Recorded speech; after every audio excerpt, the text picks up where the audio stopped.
Bitcoin. Bitcoin. Bitcoin eczane. Chivo Bitcoin. Bitcoin. Bitcoin. Yine Bitcoin. Bitcoin Chivo. Bitcoin. Bitcoin. Bitcoin. Bitcoin. Bitcoin. Bitcoin. Bitcoin. Bitcoin. Bu arkamda görmüş olduğunuz El Salvador'da bir AVM ve AVM'deki bütün dükkanlar değil, El Salvador'daki bütün dükkanlar Bitcoin'i kabul ediyor. Bütün tiendadaki you can spend your Bitcoin if you have it.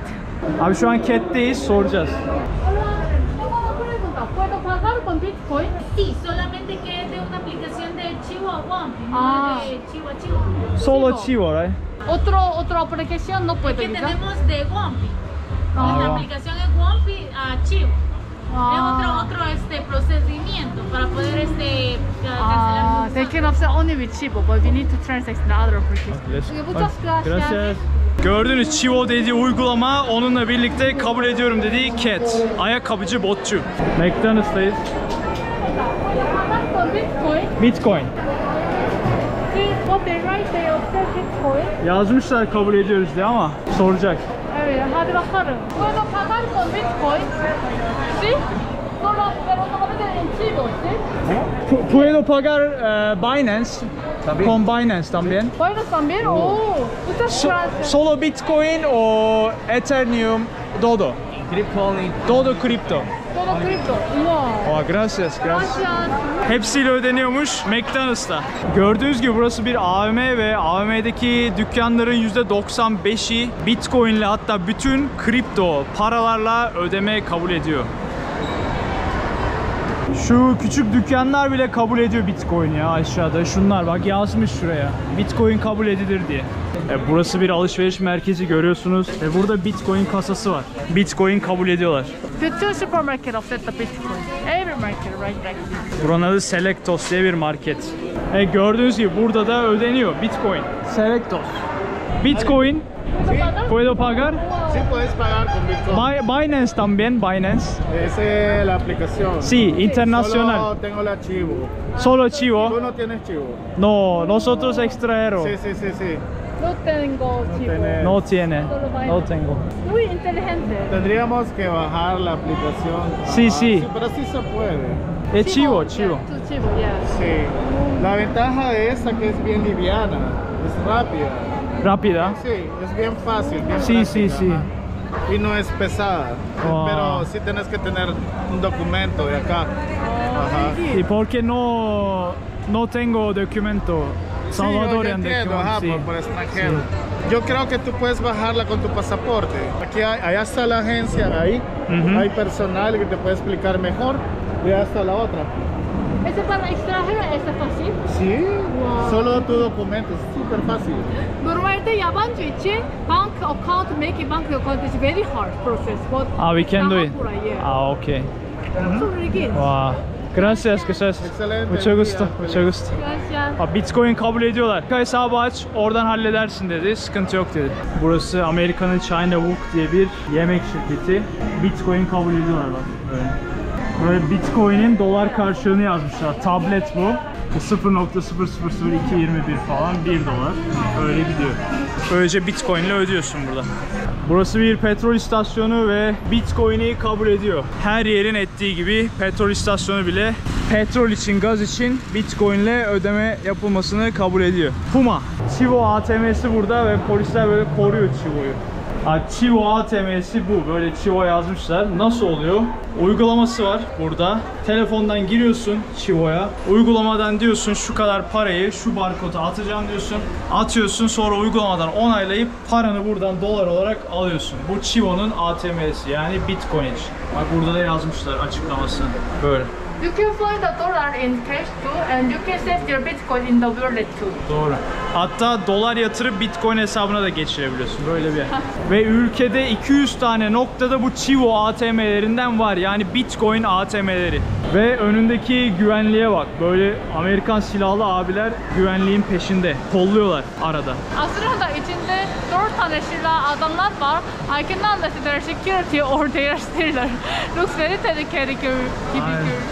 ve Bitcoin. Burası El Salvador'un başkenti San Salvador. El Salvador'un genel nüfusu 6,5 milyon insandan oluşuyor ve bu 6,5 milyon insanın 4 milyonu Bitcoin kullanıyor. Nasıl? Chivo aplikasyonuyla. El Salvador'un dünya üzerinde 2 tane en büyük ünvanı var. Bunlardan birincisi El Salvador dünya üzerinde Bitcoin'i resmi parası olarak kabul eden ilk ülke. Tam olarak 7 Eylül 2021'de Bitcoin'i oy birliğiyle Başkan Ukulele'nin de önergesiyle resmi para birimi olarak ilan ettiler. Peki El Salvador'un resmi para birimi önceden neydi? Amerikan dolarıydı. Ne zaman? 2001 yılında ülkenin resmi para birimini dolar yaptılar. Aynı zamanda da ülkenin gerçek olan para birimi ve dolardı. İnsanlar ekonomik krizden dolayı dolara geçmeye başladılar. Bu sebeple kendi para birimleri de ortadan kayboldu. Şimdi de ülke başkanı genç 39 yaşındaki Bukele'nin önergesiyle oy birliğiyle demokrasiyle birlikte Bitcoin'i Amerikan dolarının yanında ikinci resmi para birimi olarak ilan ettiler. Peki bunu neden yaptılar? 2001 yılında doları resmi para birimleri olarak yapınca bir sürü yatırım geldi ülkeye ve ülke %100, %200 oranla kazancını katladı. Bu yatırımı gören bu ülke Bitcoin ile de yeni bir yatırım ülkesi olmayı planlıyor. Dünya üzerinde ilk. Hedefleri dünya üzerinde Bitcoin'e olan insanları ülkeye çekmek, onlara vatandaşlık vermek, arsa, mal, mülk satmak. Hatta Bukele'nin önergesinde diyor ki 3 Bitcoin yani 140.000 dolar karşılığında size ikamet verebilirim diyor. 3 Bitcoin karşılığında. İkametgah aldıktan sonra da 1 ila 5 yıl arası burada kalırsanız vatandaşı da olabiliyorsunuz. El Salvador vatandaşı ne ulan falan deyip geçmeyin. El Salvador vatandaşları Avrupa'ya, İtalya falan hariç sanırım, İtalya, Polonya hariç çoğu ülkeye, İngiltere bile vizesiz giriyor. Schengen vizesiz. Niye? Avrupa kültürü, Hristiyanlık. Ülkede her şeyi Bitcoin'e teşvik olarak kullanıyor. Nasıl? Bir uygulama geliştirmişler. Chivo. El Salvador vatandaşıysan bu uygulamayı indirip kendi kimlik numaranla birlikte kullanabiliyorsun ve bütün ödemelerini AVM'lerde, her yerde, ülkedeki %90 satış mağazalarında, yemek market zincirlerinde, marketlerde ücretleri Bitcoin olarak ödeyebiliyorsunuz. Peki yabancıysan ne yapıyorsun? Yabancıysan Chivo dedikleri uygulamayı kullanamıyorsun. Ancak Binance veya diğer uygulamalar üzerinden transfer edebiliyorsun. Fakat komisyonu yüksek oluyor. Bu sebeple de 3 Bitcoin karşılığında size ikamet veriliyor El Salvador devleti tarafından. Kimlik kartınızı da aldıktan sonra Chivo uygulamasıyla birlikte Bitcoin harcamaya ücretsiz bir şekilde başlıyorsunuz. Hatta öyle bir yatırım aracı olarak kullanıyor ki diyor ki ülkeye Bitcoin getirenlerden vergi almayacağım. Bitcoin ile ödeme kabul eden şirketlerden, şirketlerin kazançlarından vergi almayacağım diyor. Ve bunları öyle lafta demiyor. Adam bildiğin yasa çıkarmış. Yasanın adı Bitcoin yasası ve bu yasanın maddeleri var. Bilmem kaçıncı maddenin bilmem kaçıncı kıssasında diyor ki Bitcoin kullanan büyük şirketlerin gelir vergilerini almayacağım diyor. Hatta devlete yapılması gereken bütün ödemeleri Bitcoin karşılığında kabul ediyor. Yani Bitcoin yollayıp ödeme yapabiliyorsun. Vergini veya bir ev mi alacaksın, bir şey mi alacaksın, hepsini Bitcoin ile devlete ücretini ödeyerek karşılığını alabiliyorsun. Peki diyeceksiniz, El Salvador dünyanın en katil ülkesi. Yılda 4000 cinayet işleniyor ve bu da günde ülkede 10 cinayetten fazla demek anlamına geliyor. Peki böyle bir ülkeye niye yatırım yapasın veya neden ikametgah veya pasaport için uğraşasın diye soruyor tabii insan. O da size kalmış. Kendinize güveniyorsanız, paranıza güveniyorsanız, yatırımınıza güveniyorsanız, Bitcoin'iniz varsa, başka ülkelerde vergilerden dolayı bunalıp harcayamıyorsanız paranızı buraya getirip sefasını sürebiliyorsunuz. Vatandaşlığı da söylediğim gibi kötü değil aslında. Aslında ülke de çok kötü değil. Yani bakın etrafımıza, burası bir park ve sakin, güvenli yerleri var yani. Ve burası öyle fakir veya ucuz bir ülke de değil. Burada askeri ücret tamı tamına 365 dolar aylık ve bu da günlük 14 dolar civarına geliyor. Yani askeri ücret bayağı yüksek. Ülkede de para birimi dolar, Bitcoin'in yanında. Yani burada iş yapmak isteyen insanlar gerçekten parayı basabilir hale gelebilir. Bu fırsatı gören büyük şirketler, Amerikalı şirketler, McDonald's, Danone, Starbucks, diğer envai çeşit Amerikalı büyük şirketler de bu marketten paylarını almak istiyor. Ülkedeki kazançlarından vergi vermemek için Bitcoin olarak ücretleri kabul edebiliyor. Bu sebeple size gösterdiğim gibi gittik, sorduk. Gerçekten de Bitcoin kabul ediyorlar. Ve sadece Chivo'dan değil, aynı zamanda Binance'ten de ediyor. Ancak komisyonu yüksek. Peki bunu yurt dışına nasıl pazarlıyor? Diyor ki ben Bitcoin'imi volkanlarla, aktif volkanlarla üretiyorum diyor. Nasıl oluyor? Ben de ilk duyduğumda şaşırdım. Nasıl volkandan Bitcoin üretilir diye. Aslında numara volkanla birlikte, volkan enerjisiyle, volkanik enerjiyle birlikte elektrik üretiyor. Ve bu elektrikleri konteynerlar içerisindeki Bitcoin madenciliğiyle uğraşan bilgisayarlara bağlıyor. Yüksek ekran kartlı bilgisayarlara, teknoloji canavarlarına bağlıyor. Ve rahatlıkla söyleyebiliyor ki ben Bitcoin'imi eco-friendly, yani ekosisteme zarar vermeyen eko enerji sistemiyle aktif volkan aracılığıyla elektriğimi üretip bu elektrikle de Bitcoin madenciliğimi yapıyorum diyor. Böylelikle dünyaya zarar vermek istemeyen yatırımcıları da ülkesine çekmiş oluyor. Peki bu reklamı ülke içerisinde nasıl yapıyor? Hani ben düşününce diyordum ulan bizde olsa yani öyle köyler var ki adamların telefonları bile yok. Yani ne Bitcoin'i? Kim indirecek? Öyle düşünüyordum. Ancak burada öyle bir şey yapmış ki diyor ki devlet tarafından yapılan Chivo uygulamasını, devlete özel bir uygulama, devletin elinin altında bir uygulama, indiren herkese, üyeliğini açan herkese $30 teşvik ücreti veriyorum diyor. Bu 30 doları saniyesinde uygulamaya kayıt yaptırdıktan sonra gidip Bitcoin kabul eden her yerde harcayabilirsiniz diyor uygulamayla birlikte. Bu sayede de 6,5 milyon nüfuslu El Salvador'un 4 milyonu uygulamayı indirmiş ve Bitcoin'le alışveriş yapmış durumda. Peki nasıl oluyor? Aynı zamanda Bitcoin, dolar nasıl idare ediyor bu ülke? Bunları gerçekten ben de merakla bekliyorum. El Salvador'un geleceği nasıl şekillenecek? Ancak başkan gerçekten açık görüşlü. Ben de arkasındayım. Yenilikçi, teknolojiyi takip eden, genç, enerjisi olan bir İnsan. Son 4 yıldır burada başkan ve sevilen de bir insan. Destekçisi çok ancak sevmeyen de bol. Bu anayasayı kabul ettirdiklerinde gerçekten protestolar ülkeyi sarmış. El Salvador genelinde Başkan Bukele 200 tane Bitcoin ATM'si yaptırmış ve bunların birkaçını protestolar zamanında yakmışlar. Ülkeyi batıracaksın, işte paramızı kumara yatırdın, işte Bitcoin'in değeri düşerse ne yapacağız gibi bir sürü soru. Bu sebeple güvenmeyen insanların derdi büyük. Ancak başkan yılmamış. Bu teknolojinin arkasında ülkenin gelirinin büyük bir kısmını aylık olarak Bitcoin'e hala da yatırmakta. Ve oradan gelen kazançları da halka servis olarak sunuyor diyelim. Ülkenin gelirini arttırıyor. Bu gelir de asgari ücrete kadar her şeye etki ediyor. Peki nasıl çalışıyor? Diyelim ki ben El Salvadorluyum. Elimde uygulama var. Chivo. İçinde de Bitcoin'im var. Bir tane cüzdanım var. Kare kodla oluşan. Bu cüzdanla gidiyorum McDonald's'a mesela. Diyorum ki bana bir Big Mac, ücreti de $7 atıyorum. Onların barkodundan kendi uygulamamla sistemden, uygulamadan okutuyorum ve $7 karşılığını o barkoda, yani karşı cüzdana Bitcoin olarak yolluyorum. Aynı anda da Big Mac'imi alıyorum, afiyetle yiyorum. Böyle çalışıyor. Peki Bitcoin'i kabul eden McDonald's bu parayı ne yapıyor? Ya Amerika'ya yolluyor ya da ATM'ler karşılığında cash'e çeviriyor, yani nakite çeviriyor. Aynı şekilde bunu bireyler de yapabiliyor. Kendi aralarında Bitcoin alışverişi yapıp Bitcoin'in bulunduğu Chivo uygulamasıyla birlikte ATM'ye gidiyor, Chivo ATM'lerine. Önce bir hesaplarını ATM'ye okutturuyorlar. Barkodla birlikte ATM bunları tanıyor. Sonrasında kaç Bitcoin bozduracaklarını, ATM'den ne kadar dolar çekeceklerini hesaplatıp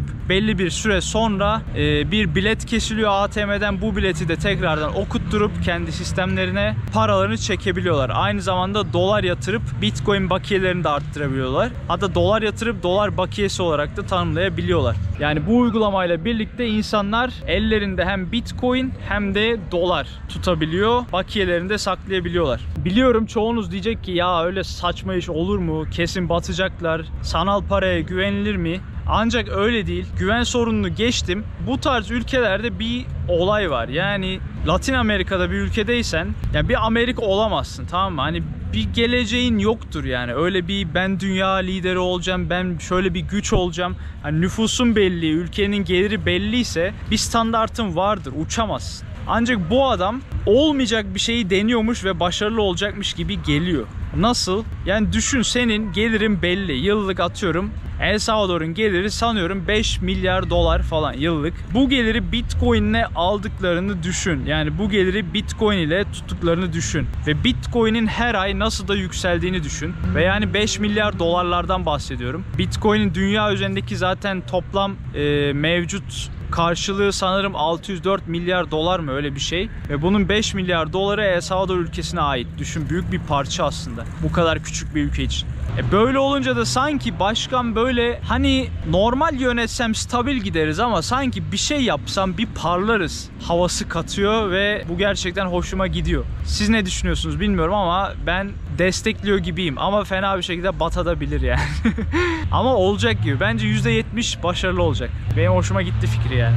Özellikle batma seviyesindeki ülkelerde, durumu kötü ülkelerde güzel bir seçenek olabilir. Bitcoin resmi para birimi olması. Bak burası da Bitcoin ile alışveriş yapmıyorum diye yazmış alta. Sosis satıyor abi. Ha, dilenen abiler bir sürü var bak. Spider-Man bile dileniyor.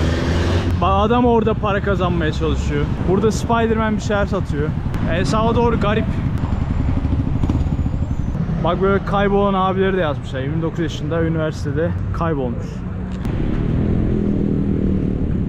Bak burada da Chivo'nun ATM'si var. Ne zaman ATM olursa böyle arkalarında polisler oluyor, güvenlik oluyor. Bir sürü insan bekliyor böyle. Bak ATM böyle meydanda. Bitcoin ATM'si. Buradan böyle para çekiyorsun. Normal ATM there's no security, but only Chivo have a security. So high security. Doğru, normal ATM'lerde hiçbir şey yok. Güvenlik yok. Bekleyen biri yok ama burada dolu. Çünkü yeni ve güvenlik lazım. Yakıyorlar yoksa. Evet, El Salvador. Biraz çöplük ya. Bok ya her yer. Üf. Evsizlerin yeri buraya. Bak şurada evsiz abiler var. Burası şehrin ortaları. Böyle buraya askerler dizilmiş, ana caddeyi koruyorlar. Burası San Salvador, başkent. Dünyanın en çok cinayet işlenen şehri. Ve tek başımıza yürüyoruz şu anda. Aynen, sokakta yatanlar çok var. Tırstım, kamerayı sakladım ama adam arkamızdan el falan salladı. Gülümsedi aslında, kötü değiller yani. Böyle. El Salvador'un şu an biraz daha böyle fakir bölümündeyiz. Zengin yerinden çıktık. How is feeling? Çok peace actually. I also don't really feel safe because sokaktaki hiç insan yok. Sadece evsiz insanlar. Brasilia, San Paulo gibi. Aynen, normalde sokakta yürüyen neden yok. Hava biraz sıcak ondan galiba. Ya bir de tehlikeli aslında, bakma yani. Tehlike yok diyemem. Şehir otobüsü. Not from here. Okay. Bak biraz Salvador otobüsü. Otobüsler var böyle de bir sistem yok. Bak burada bir durak var. Orada duran otobüsler var. Şurada orta büyüklükte otobüsler var duran. Bir de ileride var bir durak. Farklı otobüsler farklı yerlere gidiyor bir de. Dümdüz gitmiyor kimse. Fiyatlar da 30 sent 40 sent değişiyor. Bu uzun yol 75. Ana cadde, arabaya bak. Darmadağın. İlginç değil mi? Bak böyle abiler her yerde. Yürüyen de yok hiç. Tek biz yürüyoruz, bir de böyle abiler yürüyor. Bir fakirlik var, orta kesim yok gibi. Ya çok zengin ya çok aşağıda fakir. Arabalar fena değil yani. Normal araba. Normal. İyisi de var, kötüsü de var. Ben Oğuzhan Tıraş. Eğer gezi videomu beğendiyseniz abone olmayı unutmayın. Bu kanalda dünya üzerindeki bütün ülkeleri hep birlikte gezeceğiz.